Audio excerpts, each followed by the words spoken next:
बोलायचे नाही, मला तिथंच बोलायचं. देवा भाऊ, तुमच्यापेक्षा नवनीकरणाचं राजकीय वजन वाढलंय का बघा, कारण ओरिजिनल होता है और बात बात ही रहेगा. त्या म्हणतात की मैं उधर गई थी और मुझे अरेस्ट करवाई. काय के लिए गई थी, तुम काय के लिए गई थी? छत्रपती शिवाजी महाराजांचे वारसदार सांगणाऱ्या उदयनराजेंना मात्र महायुतीने 4 दिवस वेटिंगवर ठेवलं. पण उदयनराजेंना ज्यांनी 4 दिवस वेटिंगवर ठेवलं त्यांनीच नवनीत राणांना मात्र रातोरात बोलावून घेतलं, एका तासाच्या आत भेटायला वेळ दिला. काय विशेष? उदयनराजेंपेक्षा सुद्धा वजन जास्त आहे नवनीत राणांचे भाजपाकडे. म्हणजे छत्रपती शिवाजी महाराजांच्या वारसदाराची किंमत नाहीये भाजपला, म्हणजे छत्रपती शिवाजी महाराजांचा विचार महत्वाचा नाहीये भाजपला. बरं ते जाऊ दे बाबा, तेही एक वेळ ठीक आहे. देवाभाऊचं काय? मला माझ्या भावाची खूप काळजी असते. तो किती झालं तरी देवेंद्र फडणवीस आमचे भाऊ आहेत. देवाभाऊचं काय? आमचे देवाभाऊ 4 दिवस वेटिंगवर, तरी अमित शहा आणि मोदीजी त्यांना भेट देत नाही. आणि एका तासाच्या आत नवनीत राणाला भेट. देवा भाऊ, आपके लिए खतरे की घंटी है. देवा भाऊ, तुमच्यापेक्षा नवनीत राणाचं राजकीय वजन वाढलंय का बघा. नागपूरचं सत्ता केंद्र अमरावतीला येईल. देवा भाऊ, तुम्ही तुमच्या वाटेतले अनेक काटे आतापर्यंत दूर केलेत. अगदी चंद्रकांत पाटील असतील किंवा सुधीर मुनगंटीवार असतील. बघा, नवनीत राणा तुमच्यावर शिरजोर होण्याच्या आधी काय ते तुम्ही ठरवून घ्या. आम्ही कशाला बाकीचं काही बोलावं.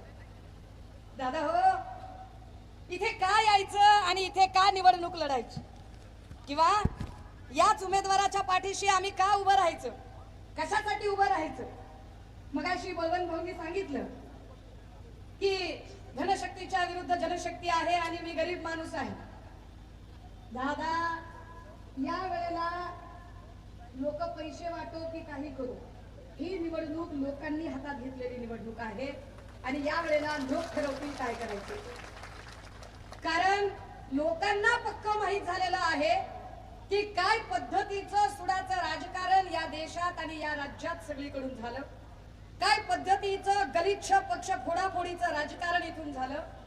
एवढे पक्ष फोडले तरी देवेंद्रजींची मुख्यमंत्री पदाची महत्वाकांक्षा काही पूर्ण झाली नाही. आधी त्यांनी शिवसेना फोडली. जे म्हणत होते की आमचीच शिवसेना ओरिजिनल आहे आणि आम्हीच बाळासाहेबांचे वारसदार आहोत. आपण सगळ्यांनी बघितलं की जोपर्यंत मातोश्री आणि उद्धव साहेब भाजपाच्या सोबत होते, तिकीट वाटपाची बोलणी करण्यासाठी मोदी आणि शहा हे दिल्लीहून मुंबईला येत होते आणि ते मातोश्रीवर उंबरे झिजवत होते. पहिल्यांदा असं झालं की शिंदेना तिकडे एरझाऱ्या घालत बोलवावं लागलं आणि शिंदे वेटिंग मध्ये राहिले.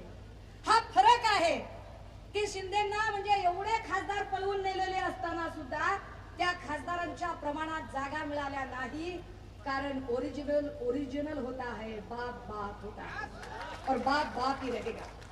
काय पद्धतीचं गलिच्छ राजकारण केलं की एकदा त्यांनी शिवसेना फोडली, मग राष्ट्रवादी फोडायला निघाले. मला आता त्याच्यात फार जायचं नाही. मी अनिल भाऊंकडे गेल्यावर 2 तारखेला बोलेल, त्याच्यावर विस्तृतपणे बोलेल. भाई और बहनों, ये मेरी गारंटी है, ये मेरी गारंटी है कि अगर तुम ईमानदार हो तो तुम भूखे मरोगे, लेकिन अगर तुमने 60-70 करोड़ का घोटाला किया है तो मैं तुम्हें डीसीएम बनाऊंगा. ये मेरी गारंटी है, ये मोदी की गारंटी है. आपण डोक्याला हात लावून बसायचं की अरे काय राजकारण चाललेलं आहे.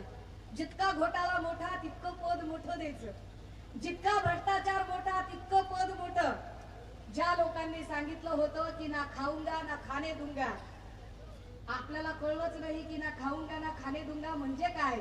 तर त्यांचं पुढे ठरलं होतं ना खाऊंगा ना खाने दूंगा, बस कभी नीरव मोदी के हाथों तो कभी मल्ल्या के हाथों तो कभी अदानी के हाथों पार्सल करके भिजवा दूंगा, बाद में मिल बांट के खाएंगे सब. आपल्या हातात काय पडलं.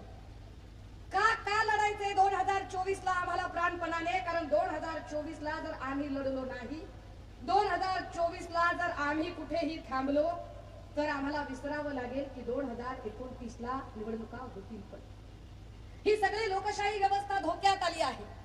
हे संविधान सगळं धोक्यात आलं आहे. उघड उघड भाजपची लोक सांगतायत की हम संविधान बदल वन नेशन और वन इलेक्शन होना चाहिए. हे वन नेशन वन इलेक्शन म्हणजे अर्थातच पार्लमेंटरी डेमोक्रेसीच्या विरोधातलं आहे. म्हणजे ज्या लोकांना प्रेसिडेन्शियल डेमोक्रेसी आणायची, ज्या लोकांना अध्यक्ष लोकशाहीकडे न्यायचं आहे, म्हणजेच ज्या लोकांना बाबासाहेबांचं संविधान बदलायचं आहे, ती माणसं जाणीवपूर्वक अशा प्रकारची विधानं करत आहेत आणि ती माणसं सांगताहेत ते वेगवेगळ्या प्रकारे तुम्हाला इमोशनल करायचा प्रयत्न करतात. दादा हो, त्यांनी रामाचा मुद्दा आणला. कधीपासून म्हणायला लागले आरएसएस वाले राम? आता ना, ह्या 5-10 वर्षात म्हणत असतील ना. अरे आपल्या गावागावात 5-50 नाही, आपल्या 10 पिढ्या सकाळी झोपेतून उठल्याबरोबर राम राम म्हणतात एकमेकांना. राम तेव्हापासून आपल्या सोबत होता, राम तेव्हापासून आपल्या सोबत आहे. ज्या बाईंनी हनुमान चालिसेचं नाटक केलं त्यांना स्वतःला हनुमान चालिसा म्हणता येत नाही. त्या खूप वेळा त्या हनुमान चालिसेवर बोलतात. मला प्रश्नच कळत नाही. त्या म्हणतात की मैं उधर गई थी और मुझे अरेस्ट करवाई. तुम काय केली गई थी?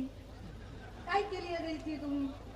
त्या जर मेळघाटाचे प्रश्न घेऊन आल्या असत्या आम्ही समजू शकतो. त्या अमरावती मतदारसंघाचे प्रश्न घेऊन आल्या आम्ही समजू शकतो. बजेटचा काही विषय बाबा, माझ्या मतदारसंघातल्या लोकांचे मला प्रश्न सोडवायचे आहेत, माझ्याकडे बजेट नाहीये, मला माननीय मुख्यमंत्र्यांनी वेळ दिला पाहिजे, माननीय मुख्यमंत्र्यांशी मला अमरावतीच्या प्रश्नावर बोलायचंय, पाणी प्रश्नावर बोलायचंय, रस्ते प्रश्नावर बोलायचंय, मेळघाट मधल्या कुपोषित लोकांबद्दल बोलायचंय, असा कुठलाही प्रश्न असेल आणि जर मुख्यमंत्र्यांनी वेळ दिला नसेल तर आपण निश्चित समजू की okay, she is very correct. पण तुम्ही कशासाठी जाताय? कशासाठी? काय म्हणून? नाही, मला तिथंच बोलायचे. का? कशासाठी माऊली? कुणाला दाखवण्यासाठी करताय हे सगळं? भाजपच्या इतिहासात कदाचित पहिल्यांदा असं घडलं असेल. तसं भाजपच्या इमानदार लोकांना वारंवार आता धक्के खायची सवय लागली आहे. भाजपच्या लोकांनी इतके धक्के आतापर्यंत खाल्लेले आहेत की हा एक नवा धक्का पचवताना त्यांना काही फार अवघड वाटणार नाही. पण मला खात्री आहे या वेळेला अमरावतीतले भाजपचे लोक सुद्धा नवनीत राणाला मतदान करणार नाही. हे इतके चिडलेले आहे. कारण मूळ भाजपाई लोकांच्याही हे पक्का लक्षात आले. वारुळ असतं ना दादा, वारुळ वारुळ वारुळ मुंग्या बांधतात दादा, मुंग्या वारुळ मुंग्या बांधतात. पण एकदा का वारुळ तयार झालं की त्याच्यात राहायला मात्र हुशारी ना देतात. भाजपच्या छोट्या मोठ्या पदाधिकाऱ्यांनी, आरएसएसच्या छोट्या मोठ्या पदाधिकाऱ्यांनी कदाचित सत्तेचं वारुळ बांधलंही असेल, पण त्या वारुळात राहायला भाजपच्या लोकांना नाही मिळालं. देवेंद्र भाऊंच्या अतिरेकी महत्वाकांक्षेमुळे त्याच्या गद्दारग्यांचे काही सामील झाले, काही ईडीच्या भीतीनं सामील झाले, काही खोक्यांच्या आमिषानं सामील झाले, काही मंत्रीपद मिळेल म्हणून सामील झाले. हौशे नवशे गौशे सगळे वारुळात राहायला गेले. ओरिजिनल भाजपाईंना बाहेर काढलं. मगाशी जे इथे वक्त्यांनी सांगितलं की इथे अनेक भाजपचे निष्ठावंत होते, त्यांना तिकीट दिलं नाही, पण तिकीट नवनीत राणाला दिलं. कारण ती भाजपा आता कुठेही वेगळी आहे. ती भाजपाच राहिली नाही जी भाजपा आता होती. ज्या पद्धतीने काय जे राजकारण झालं